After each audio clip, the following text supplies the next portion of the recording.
I don't care if you have a reservation. We don't allow wheelchairs in my restaurant. It makes the other guests uncomfortable. Ben Carter froze, his hand tightening around his 8-year-old daughter Lily's shoulder. They'd been waiting in line behind a woman in a wheelchair for the past 10 minutes at Bellissimo, the nicest Italian restaurant in downtown Portland. It was supposed to be a special night. Lily's first straight-A report card, their monthly tradition of celebrating her achievements. But now, watching the restaurant owner, Vincent Romano, block the entrance with his arms crossed, Ben felt his stomach turn. "Sir, I've eaten here before," the woman said calmly, though her hands gripped the wheelchair's armrests. "I made a reservation 3 days ago under the name Claire Donovan." "I don't care what name you used," Vincent snapped. "My restaurant has an image to maintain. Wheelchairs don't fit that image. There are plenty of other places you can eat." The Friday night crowd was watching now. Some looked uncomfortable. Others pulled out their phones. No one said anything. "Dad," Lily whispered, tugging his sleeve. "That's not fair." Ben looked down at his daughter, then back at the woman being humiliated in public. He thought about walking away. This wasn't his problem. He had Lily to think about, and he couldn't afford to make scenes. But then he remembered what he'd taught her about standing up for what's right. He stepped forward. "Excuse me," Ben said, his voice steady despite his racing heart. "What exactly is the problem here?" Vincent turned, his expensive suit catching the restaurant's warm lighting. "This doesn't concern you. Please wait your turn. It concerns me when I see discrimination happening right in front of my daughter." Ben kept his voice level. "This woman has a reservation. She's a paying customer. What's the actual issue?" "The issue is that I run a high-end establishment," Vincent said, his face reddening. "Our tables are close together. Our aisles are narrow. A wheelchair would disrupt the entire dining room. It's a safety concern." "That's not what you said a minute ago," the woman in the wheelchair interjected. Her voice was controlled, but Ben could hear the anger beneath it. "You said wheelchairs make people uncomfortable. That's discrimination, Mr. Romano." "I have the right to refuse service to anyone," Vincent shot back. Ben glanced at the woman. She was probably in her mid-30s, with dark hair pulled back in a simple ponytail. She wore jeans and a nice sweater. Nothing fancy. But she carried herself with a dignity that Vincent's words couldn't diminish. Her wheelchair was manual, well-worn, the kind that spoke of years of use, rather than a temporary injury. "Actually, you don't," Ben said. "The Americans with Disabilities Act says otherwise. You're required to provide reasonable accommodations." Vincent's eyes narrowed. "And who are you?" "Her lawyer." "I'm someone who knows right from wrong." "Dad's right," Lily said, stepping forward. Her small voice carried more courage than most adults in that line. "Our teacher says everyone should be treated fairly." Vincent looked at Lily, then back at Ben. "You're teaching your daughter to interfere in private business matters?" "Some parenting." Ben felt his jaw clench. "I'm teaching my daughter to stand up for people who are being treated unfairly. Something you clearly don't understand." The woman in the wheelchair looked up at Ben, surprise evident in her hazel eyes. "Thank you, but you don't have to do this." "I'll just go." "No," Ben said firmly. "You made a reservation. You have every right to be here." Vincent pulled out his phone. "That's it. I'm calling the police. You're trespassing, and you're causing a disturbance." "Call them," Ben said. "I'm sure they'd be very interested in your business practices." Several people in line had their phones out now, recording everything. Vincent noticed, and his expression shifted from anger to something more calculating. "Fine," he said coldly. "You want to make this a problem? You're both banned from this restaurant, permanently. And if you don't leave my property in the next 30 seconds, I will have you arrested for trespassing." The woman wheeled herself backward. "It's okay. I'm leaving. This isn't worth it." "Wait," Ben said, but she was already turning toward the street. Vincent smirked at Ben. "You too. Get out and take your little activist daughter with you." Ben felt Lily's hand slip into his. He wanted to say more, wanted to make Vincent understand how wrong this was, but he knew it wouldn't change anything. Some people's minds were already made up. "Come on, Lily," he said quietly. "Let's go." They walked out into the cool October evening. The woman in the wheelchair had stopped at the corner, wiping her eyes quickly before straightening her shoulders. Ben caught up to her. "Hey, are you okay?" She turned, and he could see the remnants of tears she was trying to hide. "I'm fine. Thank you for what you did in there. You didn't have to." "Yes, I did." Ben knelt down so he was at her eye level. "What he did was wrong. I'm sorry you had to experience that." "It happens more than you'd think," she said with a bitter laugh. "I'm Claire, by the way. Claire Donovan, Ben Carter. This is my daughter, Lily." "Hi," Lily said shyly. "I'm sorry that man was so mean to you." Claire smiled at her, and the sadness in her face lifted slightly. "Thank you, Lily. That's very sweet of you to say. Were you really going to eat there?" Lily asked. "It looked fancy." "I was," Claire admitted. "It's been a hard week, and I wanted to treat myself. But I think the universe had other plans." Ben stood. "We were supposed to celebrate Lily's report card there. All A's for the first time." "That's wonderful." Claire's smile became genuine. "Congratulations, Lily." "Thanks," Lily said, beaming. "Dad promised me fancy pasta." "Well, I know a place," Claire said. "It's not as fancy as Bellissimo, but the food is better and the owner actually believes in treating people like human beings. If you'd like, I could show you." Ben hesitated. "You don't have to do that." "I know, but you stood up for me when everyone else just watched. The least I can do is help you find somewhere to celebrate. Besides," she added with a small smile, "I could use the company. Eating alone isn't as fun as it sounds." Lily tugged Ben's sleeve. "Can we, Dad? Please?" Ben looked at Claire, then at his daughter's hopeful face. "Okay, if you're sure." "I'm sure." The restaurant Claire recommended was 15 minutes away, a small Italian place called Angelo's with checkered tablecloths and the smell of garlic bread hitting them as soon as they walked in. The owner, an older man with a thick accent, greeted Claire like an old friend. "Miss Claire, so good to see you. Your usual table?" "If it's available, Angelo. And I have friends with me tonight." Angelo beamed at Ben and Lily. "Any friend of Miss Claire is a friend of Angelo's. Come, come." He led them to a corner booth, already adjusting the table to accommodate Claire's wheelchair without being asked. Within minutes, they had menus and a basket of warm bread. "This place is great," Lily said, her eyes wide as she looked around at the cozy interior. "It's like someone's house." "That's exactly what Angelo wants it to feel like," Claire said. "He and his wife Rosa opened this place 30 years ago. Their whole family works here." Ben watched Claire as she talked to Lily, explaining the menu items, asking about her favorite subjects in school. There was something about her that didn't quite fit. The worn wheelchair and modest clothes suggested one thing, but her confidence, her ease in directing them here, the way Angelo treated her, it suggested something else. "So what do you do, Ben?" Claire asked as they waited for their food.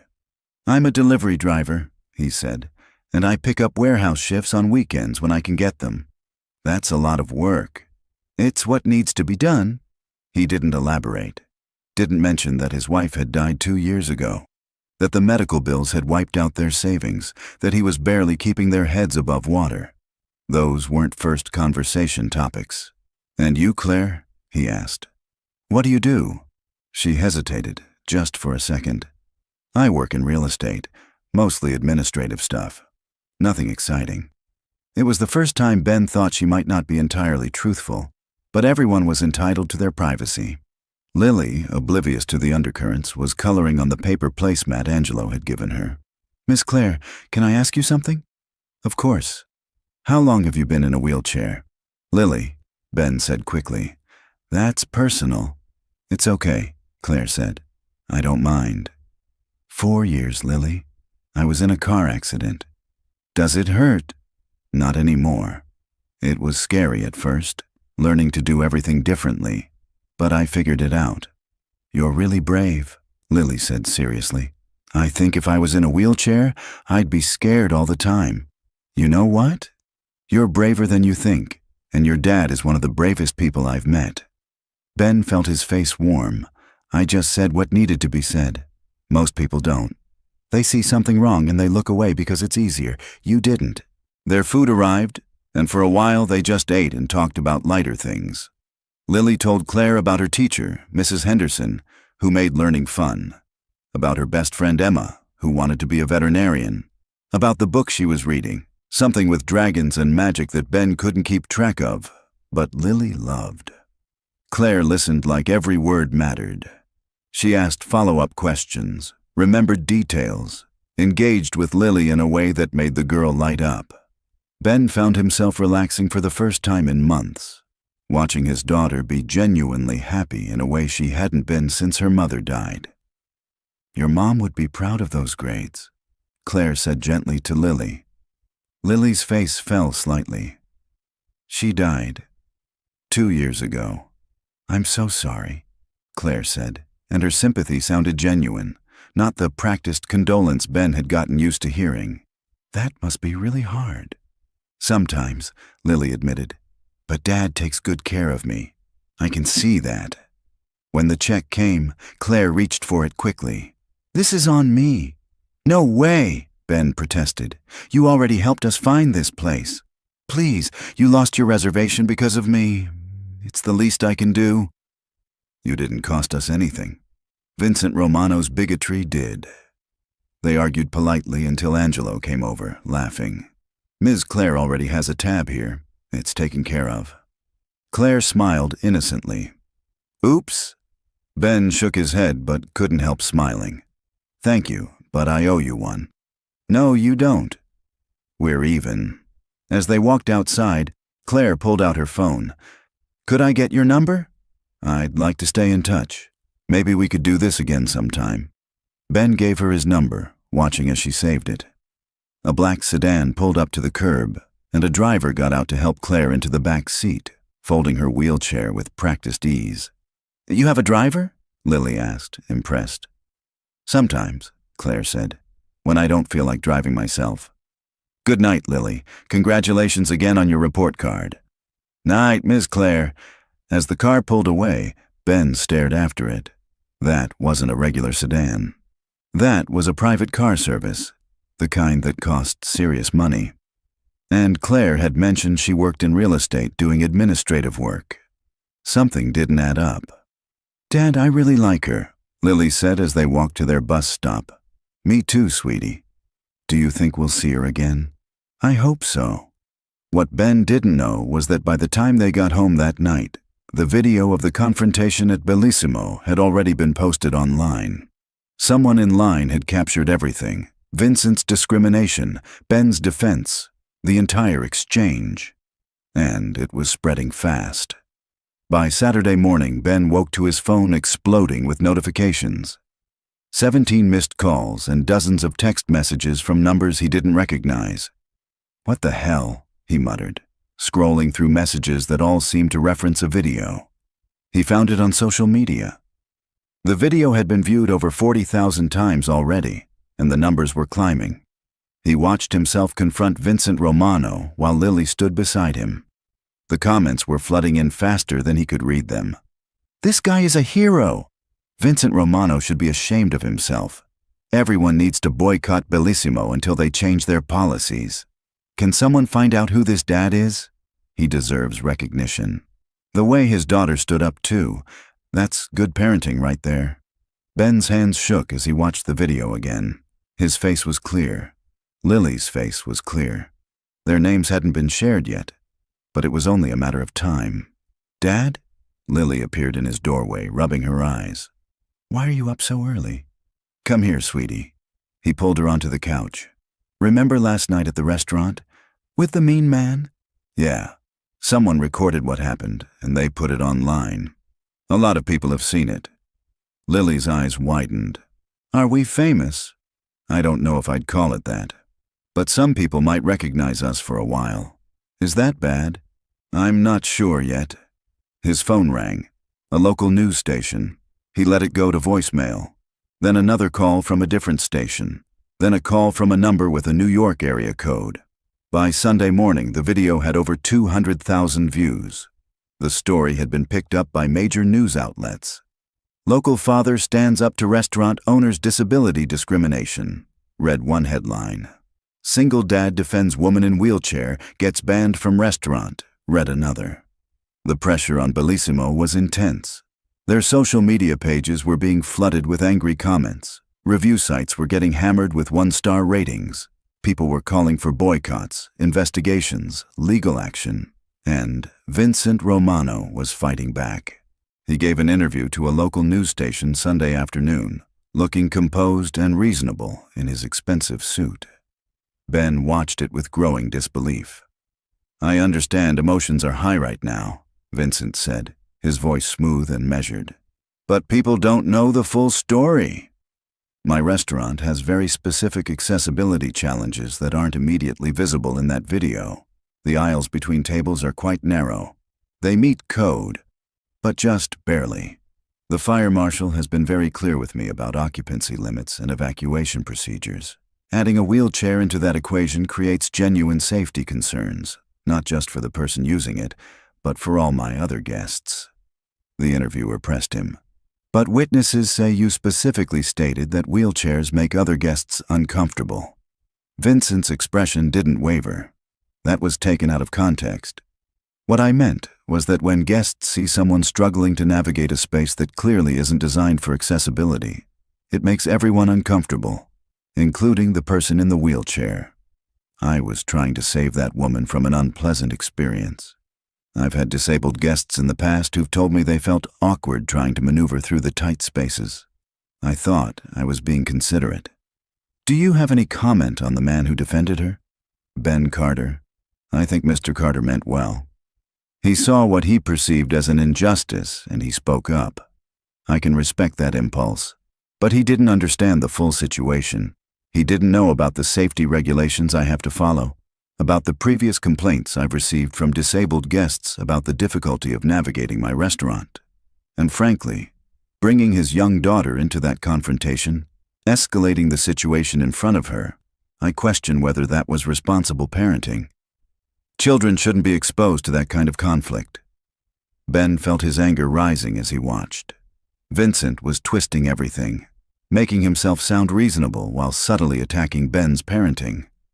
His phone rang. It was Claire. "Ben, have you seen the news?" "Yeah, I've seen it." Vincent is lying through his teeth. "I did some research last night. Bellissimo has been cited twice in the past 3 years for ADA violations. Once for inadequate bathroom accessibility, once for lack of proper signage and accessible seating. He was given deadlines to fix both issues and he fought them. He eventually paid fines, but never actually made the improvements. How did you find all that?" "Public records. City Building Department. It's all there if you know where to look." She paused. "Ben, there's something else. Vincent filed a lawsuit this morning." Ben felt the ground shift beneath him. "What?" "Defamation. He's suing you for damages, claiming that your statements in the video and the resulting publicity have caused irreparable harm to his business reputation. He's asking for $200,000. Ben couldn't breathe. "I don't have that kind of money. I don't have any money." "I know, that's the point. He's not trying to win. He's trying to scare you into backing down. If you're buried in legal bills, fighting a lawsuit you can't afford, you'll shut up and go away. The story dies, and Vincent gets to play the victim of an online mob. But I didn't say anything that wasn't true. I was there. I saw what happened. Truth is a defense against defamation, but you still need a lawyer to make that argument in court. And lawyers are expensive." Ben sat down heavily on his worn couch, his head spinning. "I can't fight this. I can't afford a lawyer. I'll lose my apartment. Child services will get involved. I'll lose custody of Lily." "Ben, listen to me." Claire's voice was firm. "That's not going to happen. I'm not going to let Vincent Romano destroy your life because you stood up for me. Claire, I appreciate the sentiment, but I'm going to pay for your legal defense. The best lawyers in the state." Ben was silent for a long moment. "I can't accept that." "Yes, you can." "No, I can't. I don't know you well enough to accept that kind of help. And even if I did, I have my pride. I can't just let someone else fight my battles. This isn't about pride, Ben. This is about survival. Vincent is using the legal system as a weapon. He knows you can't fight back. That's why he's doing this. But why would you help me? You barely know me.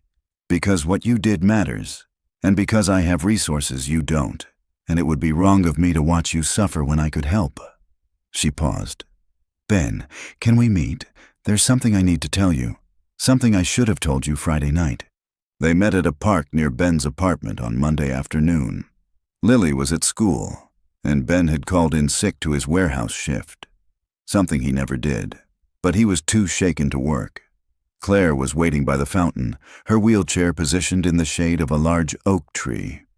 "Thanks for coming," she said, as Ben sat down on the bench beside her. "What did you want to talk about?" Claire took a deep breath. "I haven't been completely honest with you about who I am." Ben's stomach tightened. "Okay. When I said I work in real estate doing administrative work, that was technically true, but it's not the whole truth." She met his eyes. "My name is Claire Donovan. I own Donovan Industries." The name hit Ben like a physical blow. Donovan Industries, one of the largest real estate development companies in the Pacific Northwest. He'd driven past their buildings, seen their signs on major construction projects across Portland and Seattle. They were involved in everything from commercial developments to affordable housing initiatives. "You're that Claire Donovan," he said slowly. "Yes." "The CEO, the millionaire." "Yes." Ben stood, pacing a few steps away. His mind was reeling. "Why didn't you tell me?" "Because when people find out who I am, everything changes," Claire said, and he could hear the exhaustion in her voice. "They either start treating me like I'm fragile, poor little rich girl in a wheelchair, isn't that tragic? Or they start seeing dollar signs. Friends who suddenly need loans, family members who have investment opportunities, men who are very interested in dating me once they know my net worth. I wanted you and Lily to see me, not my bank account." "So you lied." "I omitted. There's a difference." "Is there?" Ben turned back to her. "You let me think you were just some regular person struggling with a disability. You let me feel sorry for you?" "I never asked for your pity," Claire said sharply. "You stood up for me because you thought it was right, not because you felt sorry for me. Would you have acted differently if you'd known I was wealthy?" "No, but..." "Then what's the problem?" "The problem is that I've been sitting here agonizing about how I'm going to fight this lawsuit, thinking I'm going to lose everything. And you're sitting on millions of dollars acting like we're equals. We're not equals, Claire. You could buy and sell me 1,000 times over. Money doesn't make us unequal, Ben. It's just money. Easy to say when you have it." Claire wheeled closer to him. "You're right. It is easy to say. But let me tell you what money doesn't buy. It doesn't buy genuine kindness. It doesn't buy someone who sees you as a person instead of a disability or a payday. It doesn't buy the kind of courage you showed Friday night when you could have just walked away." "Don't," Ben said. "Don't try to make me feel better about this by romanticizing what I did. I'm not some noble hero. I'm a guy who's barely keeping his head above water, and now I'm being sued for $200,000 I don't have. Which is why I'm offering to help. By paying for my lawyer. With your money. Making me even more indebted to you. It's not a debt. It's standing together against someone who's wrong." Ben was quiet for a long moment, staring at the fountain. "If I accept your help, everyone's going to think I stood up for you because I knew you were rich. They're going to think I orchestrated this whole thing to get close to your money. Do you care what people think?" "When it affects Lily, yeah, I do. What happens when she goes to school and the other kids say her dad is a gold digger? What happens when people look at us and see a scheme instead of what actually happened? Then they're idiots who don't deserve your energy. That's a luxury you can afford, Claire. I can't. My reputation is all I have." Claire looked at him for a long moment. "So, what are you saying? You'd rather lose the lawsuit, lose your apartment, potentially lose custody of Lily, than accept help from someone who wants to give it?" "I'm saying, I need to think about this. I need to figure out if accepting your help is going to make things better or worse in the long run. While you're thinking, Vincent's lawyers are working. Every day you wait is a day they're building their case.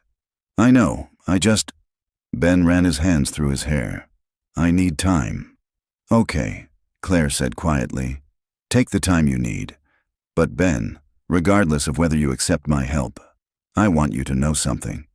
What you did Friday night mattered to me. Not because you stood up for a millionaire, but because you stood up for a person being treated poorly. That means something. You mean something. Don't let Vincent Romano take that away from you. Ben nodded, unable to trust his voice. He walked away from the park feeling more confused and overwhelmed than ever. That evening, after he picked Lily up from school, she was unusually quiet during dinner. "What's wrong, kiddo?" he asked.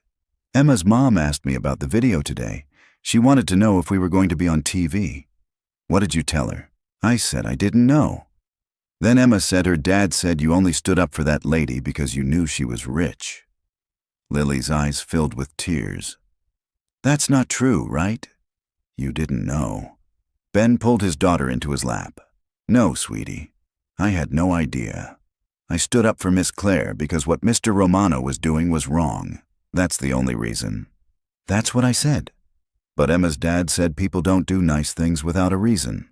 "Some people think like that, but they're wrong. Sometimes people do nice things just because it's right." "I know, you taught me that." Lily wiped her eyes. "Are we in trouble, Dad?" "We might be in some trouble, but we'll figure it out." "Because of the lawsuit?" Ben was surprised. "How do you know about that?" "I heard you talking on the phone. Are we going to lose our apartment?" "No," Ben said firmly, even though he wasn't sure it was true. "I'm going to figure something out. I promise." That night, after Lily was asleep, Ben sat at his small kitchen table going through his options. He could try to represent himself in the lawsuit, but he'd lose. Vincent's lawyers would destroy him. He could try to find a pro bono attorney, but defamation cases weren't usually the kind that legal aid took on. He could accept Claire's help, but then he'd be exactly what people were already accusing him of being. There was no good option. His phone buzzed with a text from Claire. "I know you said you needed time, but I found something you should see. Can I come by tomorrow?" Ben hesitated, then texted back, "Okay, after I drop Lily at school. 9 a.m. I'll be there." Claire arrived at 9 o'clock sharp. Ben's apartment was tiny, barely big enough for him and Lily, and he felt embarrassed having Claire see it. The water stains on the ceiling, the second-hand furniture, the kitchen that was really just a corner of the living room. But if Claire noticed or cared, she didn't show it. She wheeled herself in and got straight to business. "I had my legal team do some research on Vincent Romano," she said, pulling out a tablet. "Ben, he's done this before, multiple times." "Done what?" "Discriminated against disabled customers, then used legal threats to keep them quiet. We've found 6 documented incidents in the past 3 years. 6 people who had experiences similar to mine at Bellissimo. And in each case, Vincent paid them to sign non-disclosure agreements." Ben stared at the screen as Claire showed him the evidence. Names, dates, settlement amounts. "How did you get this?" "My lawyers have resources. And once you start digging into public records, things emerge. These settlements were part of legal proceedings, which means there's a paper trail if you know where to look." "So he's been doing this for years?" "Yes, and the amounts he paid are telling. 15,000 here, 10,000 there, 20,000 for the most recent one. He's essentially buying silence. These people couldn't afford to fight him legally, so they took the money and signed away their right to talk about what happened." Ben felt sick. "How is that legal?" "Non-disclosure agreements are legal. Morally questionable in cases like this, but legal. The problem is that each victim is isolated. They don't know about the others. They think they're the only one. So they take the settlement and stay quiet.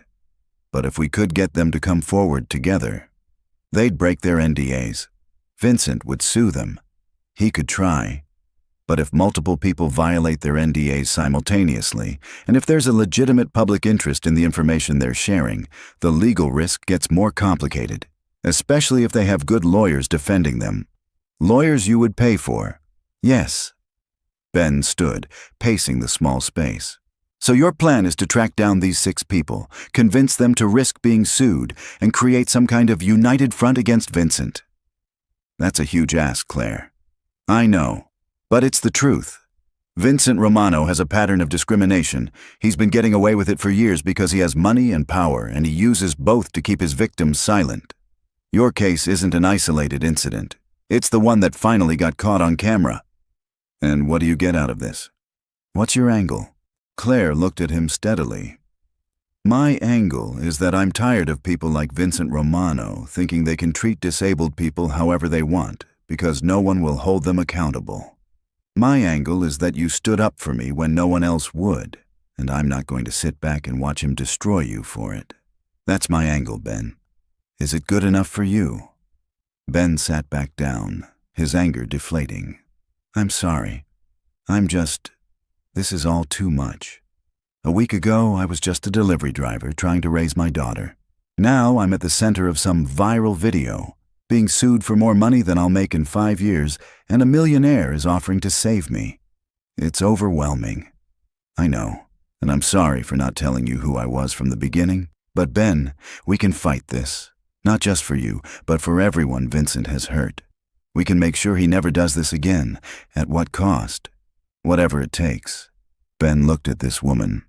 This stranger who'd become something more than a stranger in the span of a few days, and made his decision. Okay, I'll accept your help, but on one condition. What's that?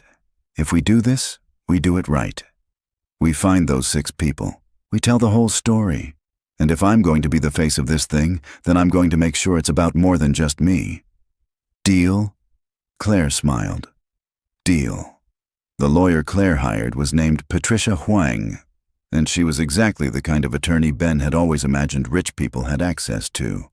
Sharp, confident, and expensive-looking in a way that made Ben acutely aware of his discount store clothes.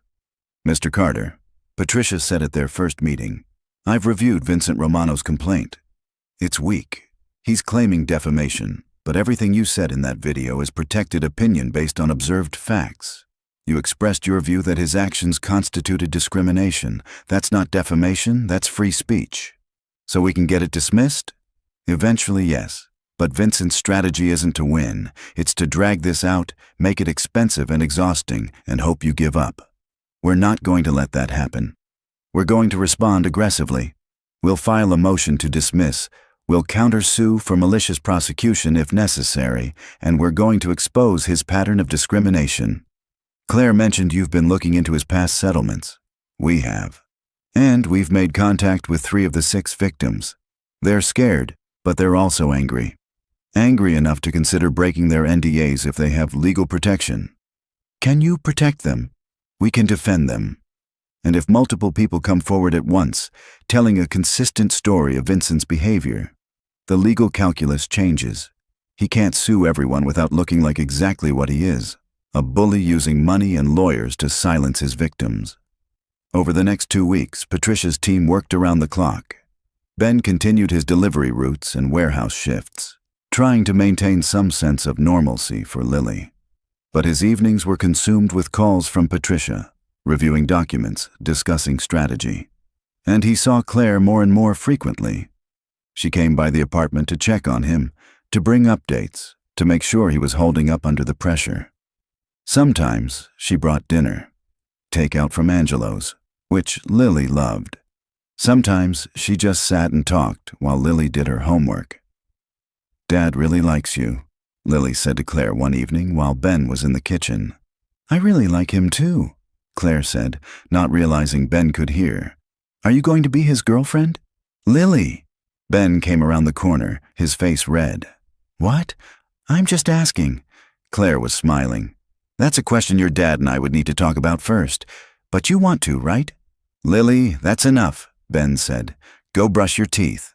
After Lily reluctantly headed to the bathroom, Ben sat down beside Claire. Sorry about that. She's been asking a lot of questions lately. It's okay. She's perceptive. Too perceptive sometimes. They sat in silence for a moment. Then Claire said, For what it's worth, I wouldn't mind if her question had a yes answer. Eventually, When all this legal stuff is settled and we're not in crisis mode. Ben looked at her. Really? Really? You and Lily, you're special. Different from anyone I've met since the accident. Maybe different from anyone I've met ever. We're pretty ordinary, Claire. No, you're not. You're genuine. And that's increasingly rare. Ben felt something shift in his chest. When this is over, when Vincent's lawsuit is done and everything calms down, I'd like to take you out. Properly. Not as the guy you're helping legally, but just as Ben. I'd like that. The first break in the case came from an unexpected source. A man named Marcus Webb reached out to Patricia's office.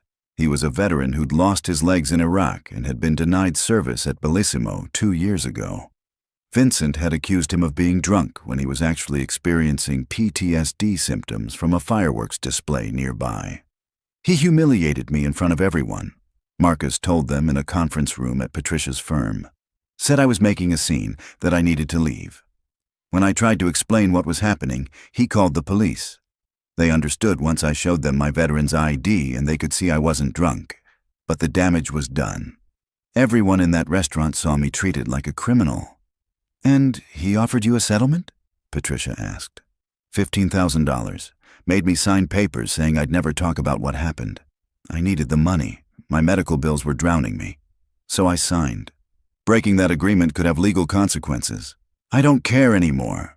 I've watched that video of Mr. Carter standing up for that woman, and I realized I should have done more 2 years ago.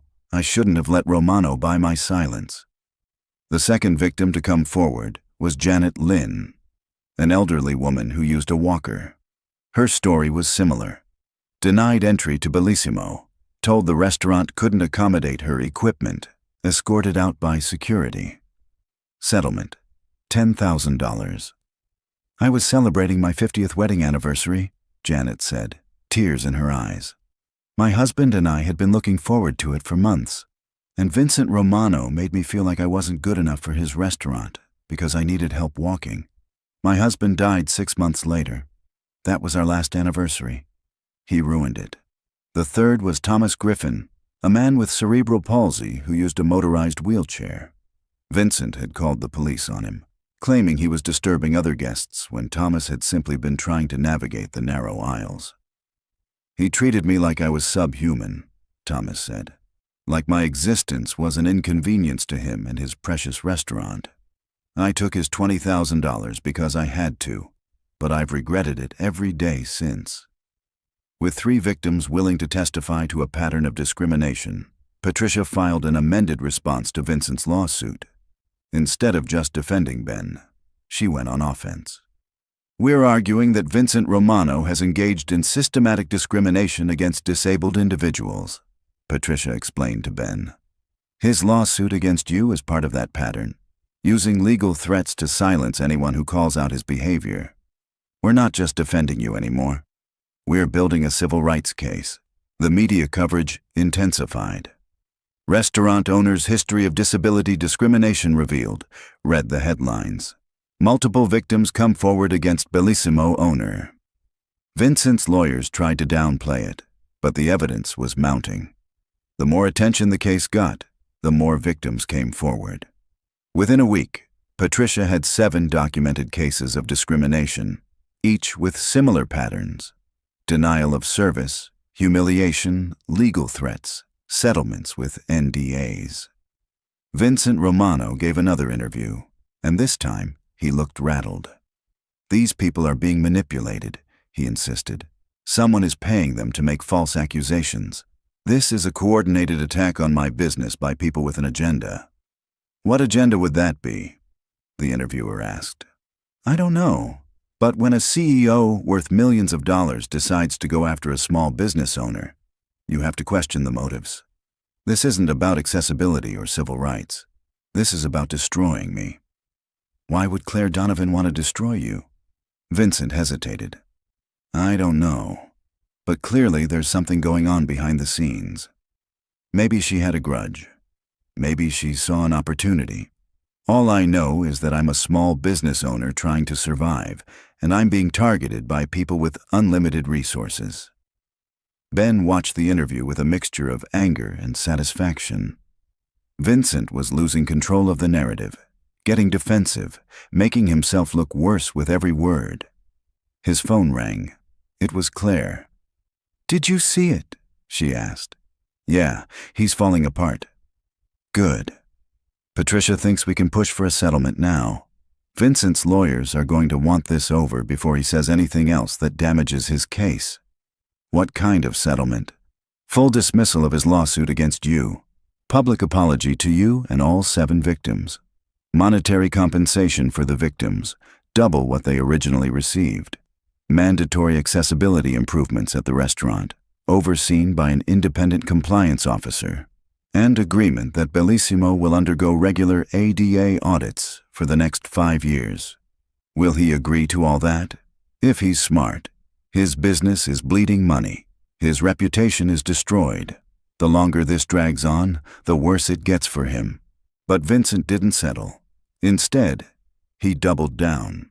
He filed an emergency motion claiming that Ben and Claire's relationship proved there was a conspiracy against him. "This entire situation is orchestrated," his lawyers argued. "Mr. Carter and Ms. Donovan are romantically involved. Ms. Donovan is funding Mr. Carter's defense. This isn't about justice. It's a personal vendetta disguised as a civil rights case." The motion forced Ben and Claire to sit for depositions about their relationship.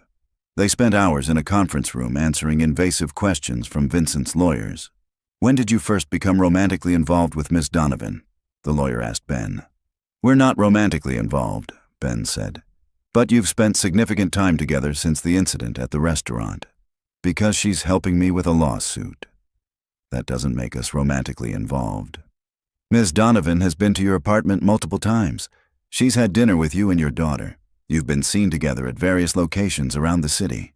That sounds like a relationship to me." "It sounds like friendship," Ben said firmly. "Claire has been incredibly generous with her time and resources. That doesn't mean we're dating. But you'd like to be dating, wouldn't you? You admitted as much to Miss Donovan, according to her statement." Ben felt his face flush. "I said that when this was all over, I'd like to take her out properly. That's not the same as having a relationship now. But you admit you have romantic feelings for her." "Yes. So what?" "So it raises questions about your motivations. Did you stand up for Miss Donovan at Bellissimo because you saw injustice, or because you saw an opportunity?" "I didn't even know who she was." "But you do now. And now she's paying for your defense, spending time with you and your daughter, offering you things you could never afford on your own. Seems convenient, doesn't it?" Patricia cut in. "This is harassment. Mr. Carter's personal feelings are irrelevant to whether Vincent Romano discriminated against disabled customers. They're relevant to whether this entire case is motivated by personal animus rather than legitimate legal claims." The deposition went on for 3 more hours. By the end, Ben felt exhausted and dirty, like everything good about meeting Claire had been twisted into something ugly. Claire's deposition was equally brutal. Vincent's lawyers pressed her on her wealth, her motives for helping Ben, her disability, her company. They tried to paint her as a lonely, bitter woman, looking for revenge against anyone who reminded her of her limitations.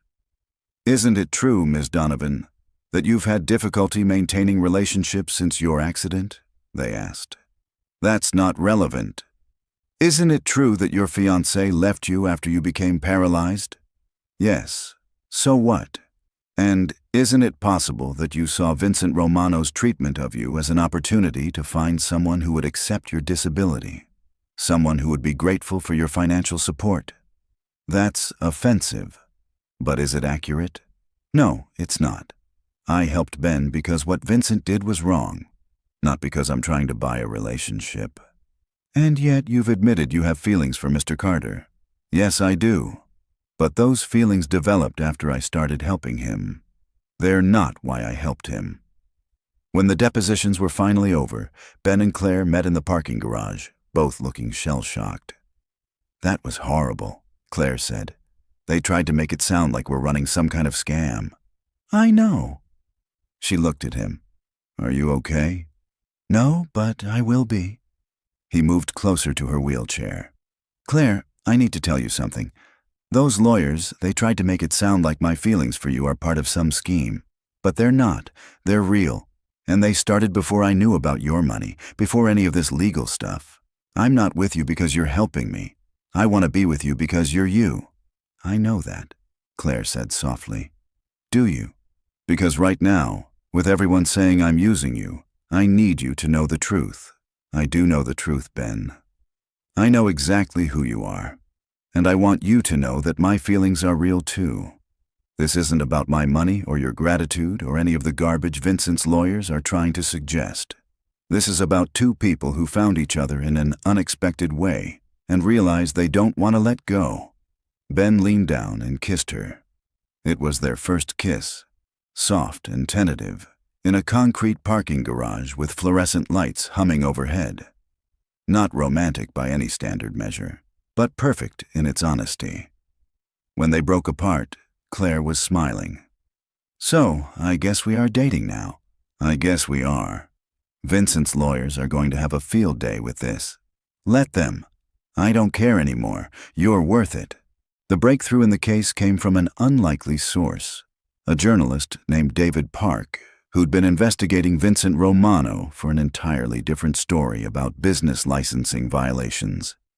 In the course of his research, David discovered that 5 years ago, before any of the documented discrimination incidents, Vincent had been sued by the city for refusing to install required accessibility features during a major restaurant renovation.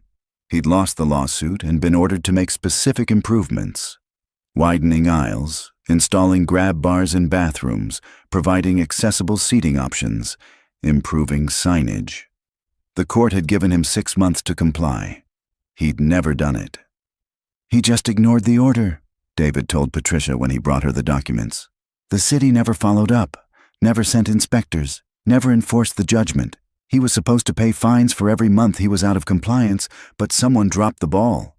He's been operating in violation of a court order for 5 years. Patricia immediately filed another amended complaint, this time adding the city's failure to enforce accessibility laws as part of the case. The revelation was explosive. "Restaurant owner ignored court order for 5 years," read the headlines. "City failed to enforce disability rights laws." The Portland Building Department launched an emergency investigation. The state attorney general got involved.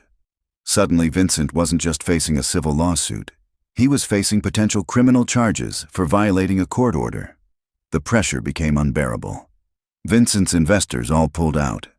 His head chef quit, followed by half his waitstaff. Reservations had dried up weeks ago, but now his suppliers started refusing to deliver. The restaurant was effectively finished. Vincent's lawyers came back to Patricia with a settlement offer. "Mr. Romano is willing to dismiss all claims against Mr. Carter. He'll issue a public apology. He'll compensate all 7 victims for double their original settlements, and he'll finally comply with the 5-year-old court order regarding accessibility improvements." "Not enough," Patricia said. "He has to meet with each victim personally and apologize face to face. No lawyers, no scripts. Just him acknowledging what he did. And the restaurant undergoes independent ADA compliance audits annually for the next 10 years. If he fails even once, the settlement is voided and we resume litigation." Vincent's lawyers balked, but they didn't have leverage. Vincent agreed to everything. The personal apologies were scheduled for December, almost 3 months after that October night outside Bellissimo. Ben was present for each one, lending support to the victims who'd become more than case files to him. They'd become friends. Marcus Webb went first. He sat across from Vincent in Patricia's conference room, his prosthetic legs visible, and listened as Vincent spoke. "I'm sorry," Vincent said. "I didn't see you as a person that night. I saw a problem, a disruption to my carefully controlled environment. I was wrong. You deserve dignity and respect, and I gave you neither. I'm sorry." Marcus was quiet for a long moment. Then he said, "I don't know if you mean that, but I appreciate you saying it, and I hope you actually learned something from all this." Janet Lynn's meeting was more emotional. She cried as Vincent apologized for ruining her last anniversary with her husband. "I can't give you that night back," Vincent said, "but I want you to know that I understand now what I took from you. It wasn't just dinner. It was a memory you should have had. Thomas Griffin was the hardest. He looked Vincent directly in the eye and said, "You made me feel like I wasn't human, like my disability made me less than. I hope you never make anyone feel that way again." Claire's meeting with Vincent was the last. Ben wanted to be there, but Claire asked to do it alone. When she emerged an hour later, her eyes were red, but she was smiling. "He apologized," she said. "Really apologized. Broke down crying, actually. Said he's been living in fear since the accident that put him in a wheelchair temporarily 10 years ago. He'd recovered, but he never dealt with the trauma. Seeing disabled people reminded him of his own vulnerability, so he pushed them away. It's not an excuse, but it's an explanation. Do you believe him? I think he finally understands what he did. Whether he's actually changed, time will tell." The legal settlement was finalized in January. Vincent Romano paid out over $400,000 in victim compensation and accessibility improvements. Bellissimo stayed open, but barely. It would take years to rebuild the reputation Vincent had destroyed. The story eventually faded from the news cycle. Ben and Claire's relationship, however, continued to grow. They took things slowly, mindful of Lily and the complications of merging their very different worlds. Claire spent more time at Ben's small apartment than at her own house. She loved the cramped, lived-in feeling of it, the way it felt like a real home rather than the museum her house had become. "I want to help with your expenses," Claire said one evening after Lily had gone to bed. "Not because you need saving, but because we're building something together and that means sharing resources." "I still struggle with that," Ben admitted. "I know, but Ben, you've let me into your life. You've shared Lily with me, trusted me with something precious. Let me contribute too, not as charity, but as partnership." It took time, but Ben slowly learned to accept help without feeling diminished, to understand that Claire's wealth didn't make him lesser, just different. That love wasn't about equality of bank accounts, but equality of respect, trust, and commitment. In March, 6 months after that October night, Ben asked Claire to marry him. Nothing fancy, just the two of them at Angelo's, where it all really started, with Lily hiding under the table barely containing her excitement. "Claire Donovan, will you marry me and my daughter and our chaotic, complicated, perfectly imperfect life?" Claire, crying and laughing, said yes. They got married in June in Claire's backyard. It was small, just close friends and family. Angelo catered, refusing payment. Marcus, Janet, and Thomas came, bringing their families. They'd all stayed in touch, bonded by their shared experience. Patricia came with her wife, proud of the case that had changed disability rights enforcement across the city. The Portland Building Department had implemented new protocols for following up on ADA violations, directly because of the publicity from this case. Vincent Romano sent flowers with a note. "Congratulations. Thank you for giving me a chance to be better. The restaurant is now fully accessible, and I'm working with local disability advocacy groups to train other business owners. I hope that counts for something." Ben didn't know if Vincent had truly changed or just learned to be more careful, but the results mattered. Bellissimo was now actually accessible, and several other Portland restaurants had voluntarily upgraded their accessibility features, not wanting to be the next viral story. As Ben stood watching Claire wheel down the aisle, Lily scattering rose petals ahead of her, he thought about that October night. How a single choice, to speak up, to stand beside someone being treated unfairly, had changed everything. He'd lost his anonymity. He'd been sued. He'd had his motives questioned and his relationship scrutinized. But he'd also found love. He'd made real change happen. He'd given 7 people their voices back, and he'd taught his daughter the most important lesson, that doing the right thing is always worth the cost. Claire reached him, and Ben took her hands. "Ready?" she asked. "So ready." They said their vows with Lily standing between them, one hand on each of them. Ben promised to love Claire in all circumstances, to see her as she was, to stand beside her always. Claire promised to be his partner, to build a life with him and Lily, to choose them every day. When they kissed, Lily cheered louder than anyone. then immediately asked when she could call Claire Mom officially. "Right now, if you want," Claire said, pulling Lily into their embrace. At the reception, Angelo toasted them. To Ben, who showed us that one person can make a difference. To Claire, who showed us that wealth means nothing without compassion. And to Lily, who will grow up knowing that her fathers taught her to stand up for what's right. As the evening went on and the celebration continued, Ben found himself standing with Marcus, Janet, and Thomas, watching the dancing. "You know what's funny," Marcus said. "Vincent tried to bury all of us separately, paid us off, made us sign papers, thought that was the end of it. But when you stood up and refused to be silent, it gave the rest of us permission to speak too. That's the thing about standing up," Thomas added. "It's contagious. One person does it, and suddenly it's easier for everyone else." "I'm just glad it mattered," Ben said. "It mattered," Janet assured him. "You gave me back my dignity. You made sure my husband's memory wasn't tainted by that horrible night. That's everything, Ben." Later, as the party wound down and guests started leaving, Ben found himself alone with Claire on the deck overlooking the city. "You know what I was thinking," Claire said. "What's that?" "A year ago, I was hiding who I was because I was afraid of being seen as either a victim or a trophy. I'd given up on real connection. And now I'm married to someone who sees me exactly as I am. Not my wheelchair, not my money. Just me. I could say the same. A year ago, I was drowning in grief and bills, barely keeping it together, teaching Lily about kindness while feeling like the world punished it more than rewarded it. And now I have you. I have a family. I have proof that doing the right thing actually does matter." "We were both hiding," Claire realized. "You in your small life, me in my big one. Both of us afraid to be fully seen. And then Vincent Romano tried to keep you out of a restaurant. And you wouldn't let him." They sat in comfortable silence, watching the city lights come on as the sun set. "Ben," Claire said softly, "thank you for seeing me that night.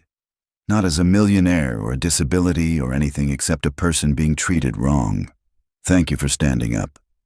"Thank you for letting me stand beside you," Ben replied, "for everything that came after." Inside, they could hear Lily laughing, playing with the other children who'd been at the wedding. Their daughter now, legally and in every way that mattered. "You know what's going to be interesting?" Claire said with a smile. "What?" "Explaining to Lily that her college fund could pay for 1,000 college educations." "Oh, God, I hadn't thought about that." "We'll figure it out. Like we figured out everything else. Together," Ben agreed. They sat there as the stars came out, two people who'd found each other in the most unlikely circumstances, who'd built something real from a single moment of courage. Because that's what it had been, really. Not heroism or activism or any of the grand labels people had tried to attach to it. Just courage. The courage to speak up when others stayed silent. The courage to stand beside someone who needed it. The courage to let someone help when pride said no. The courage to love despite all the reasons it seemed impossible. And in the end, that courage had changed everything. Not just for Ben and Claire, but for 7 victims who got their voices back. For a city that started taking accessibility enforcement seriously. For countless disabled people who would be treated with more dignity because business owners were afraid of becoming the next viral story. One moment, one choice. One man refusing to walk away. It had been enough to change the world, or at least their corner of it. And really, wasn't that how all great changes started? Not with grand gestures or sweeping declarations, but with ordinary people making extraordinary choices in small moments that turn out to be anything but small. As Ben Carter held his wife's hand and listened to his daughter's laughter drift through the open doors, he finally understood what his own wife had tried to tell him in those last days before she died. "Take care of Lily," Sarah had said. "Teach her to be brave. Show her that kindness matters even when it's hard. Promise me." He'd promised, and he'd kept that promise, though he hadn't known where it would lead. It had led here, to this moment, to this family, to this life. And it was more than enough. It was everything. And with that, the final words fade, but the story lingers on. I like to think that every story leaves behind a little bit of light to help us see our own lives more clearly. I'm curious, what's the one truth from this story that you feel you'll carry forward? And as always, it means the world to see where this story has found a home, so please feel free to share what city or country you're listening from. I believe stories are like a compass. They don't always give us the answers, but they can help us find our own way. If you believe in navigating life with a little more heart, consider subscribing. We're all fellow travelers here, sharing tales for the road ahead. Thank you for spending this hour with me. Your time is a precious thing, and choosing to spend it here is something I will never take for granted. Until the next chapter, find your light and let it shine.